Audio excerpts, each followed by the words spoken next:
Welcome to another Brownie Bites here on YouTube. I'm Daryl Ryder coming to you from Cross Country Mortgage Campus in Berea as the Browns' preparations for Week 3 against the Packers continued on Thursday. DeAndre Carter, who is in concussion protocol, returned to practice on Thursday. Defensive tackle Mike Hall Jr. still not practicing. Not a good sign there, or at least as far as optimism about his potential availability this Sunday. Also, Joel Bitonio's back has flared up. That's keeping him from the practice field the last 2 days. Not the best situation for him, considering the heat that the Packers tend to bring up front. It's all right.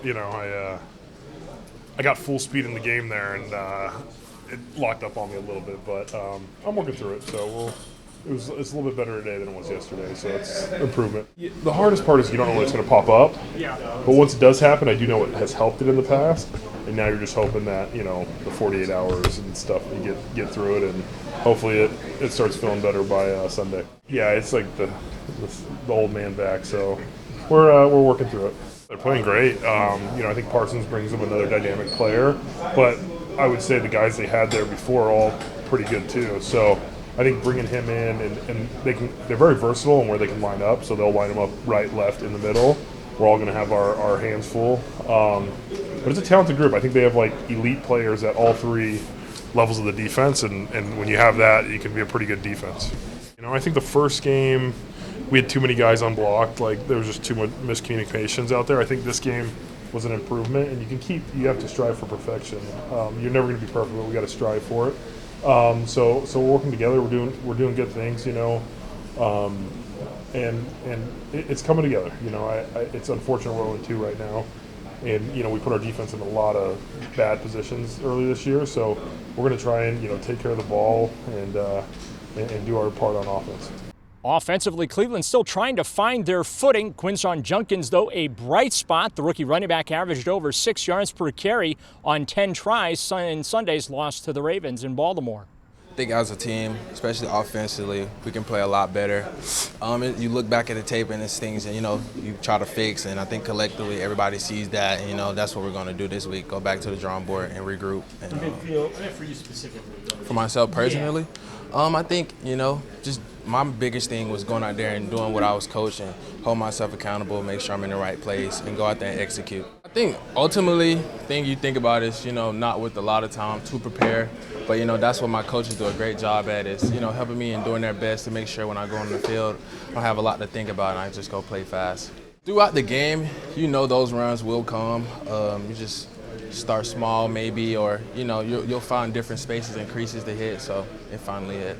Great team, have a good D-line in front. They're very disciplined as far as, what they do as their scheme. So I think we're just going to have to do a good job and, focus, dial in, and like I said earlier, just communicate and, do our job.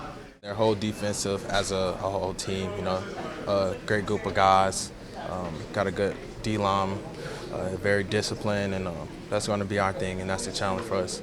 I think it'll be a great experience just because it's my first home game here in the stadium, to get to see all the fans come and support us when we get our home win.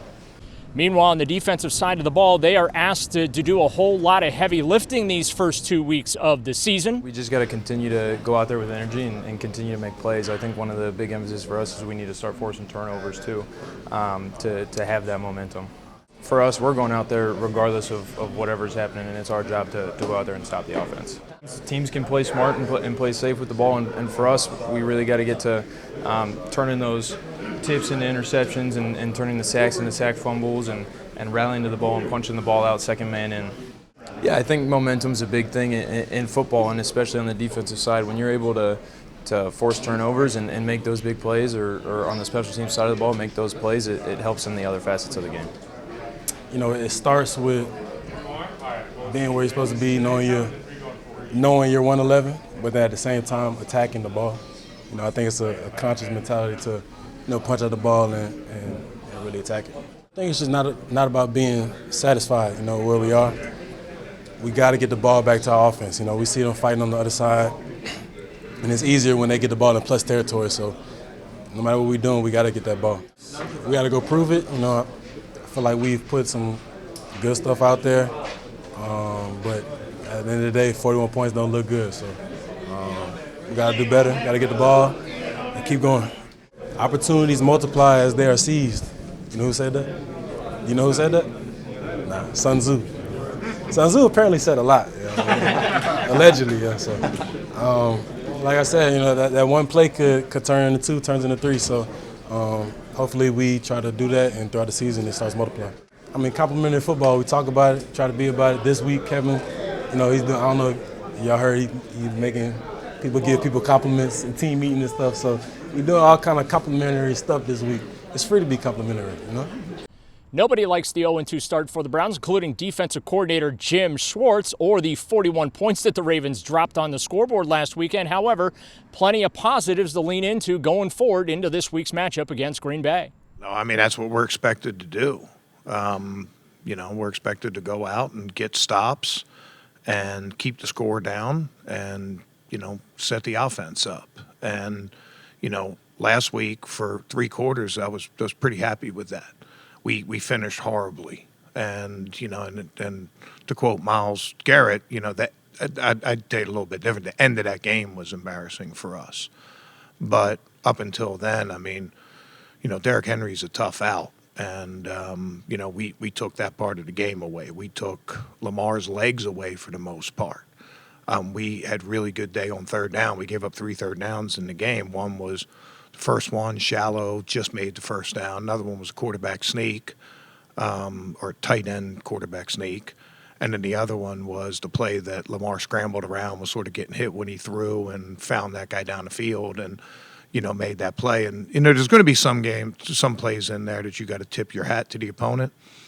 And Lamar Jackson's one of those guys. You tip your hat to him, go on to the next play. But accomplishing those things, I thought we did a good job. We were generating pressure, keeping the quarterback from scrambling for yards. It's life in the big city for a corner, right? If a corner makes a mistake, everybody in the stadium knows, everybody watching the TV knows, and that's something you have to live with. If a defensive tackle makes those same 3 mistakes, whether it's technique, awareness, anything else, it might go unnoticed and nobody really knows. But those guys live with that every day. They're out on an island.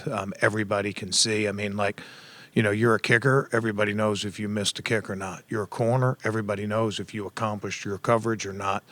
Quarterbacks live in that spotlight. So we got to keep our confidence. We can't let one bad day roll into 2, roll into 3. It's hard to talk about turnarounds when we're 0-2, so let's just leave that there. But I do think we're improved up front, and I think that having, like adding those guys to it and getting more penetrating and guys that can flatten out and chase and things like that have been important to us. I don't want to gloss over how hard it is to stop Derrick Henry, right? I mean, the week before when he rushed for 170 with gashes all over the place, and Buffalo knew he was wearing 22. It wasn't like they weren't trying to stop him. It's hard to do, and our defensive tackles and our defensive ends have been played very physical. Devin Bush is playing at a high level. The Rook's playing at a high level in there, and our run defense has been solid so far. It has to be in this game too. It's a different kind of challenge with Jacobs as opposed to Derrick Henry, but both offenses rely on the run to set up their play actions and things like that. And, we'll need all those guys up front to accomplish that. Meanwhile, special teams continues to be a letdown for the Browns. Lousy returns, missed kicks, now a blocked punt. Every week seems like there's a new problem for Bubba Ventrone to try and fix. Yeah, I mean, we got to protect better. Got to block better, got to protect better. I mean, it's pretty obvious what happened. So, yeah, we just got to execute with better blocking technique, have a base, time our punch. Disappointing, but it is what it is. You got to coach it up and move on. We need to tackle better. We didn't cover the punt poorly. We actually didn't get a great ball to cover. The hang was low, and we missed a number of tackles on the play. We got to find a way to get the returner down. No, it's I mean, we obviously had the missed kicks in the first game. Give up the block. I mean, that type of play impacts the game so much. It's like a turnover or worse, especially when you give the your defense is playing well. You know, and those they had six drives that started on their side of the 50 in the minus territory, and I think they got a field goal out of those drives. And the other drives they were in the plus territory, that's where all their points came, or off the turnovers. So there's a direct correlation in playing complementary football and giving the defense a long field and giving the offense a short field. So that's going to be the goal moving forward. Look, it's been a short season. There's been 2 games played, so we're going to look to hopefully get back on track. You know, address the areas that we need to improve on in the next couple days. Browns will be back on the practice field Friday, their final session of the week. And then, of course, on Saturday, they do their walkthrough and team meetings. That'll do it for this edition of Brownie Bites. Once again, thanks as always for watching here on YouTube. And a reminder to subscribe to the 92.3 The Fan channel. With the Browns in Berea, I'm Darrell Ryder for Sports Radio 92.3 The Fan.